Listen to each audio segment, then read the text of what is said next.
ليس البر أن تولوا وجوهكم قبل المشرق والمغرب ولكن البر من آمن بالله واليوم الآخر والملائكة والكتاب والنبيين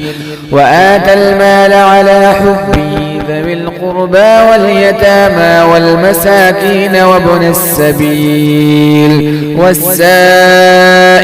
وفي الرقاب وأقام الصلاة وآتى الزكاة والموفون بعهدهم إذا عاهدوا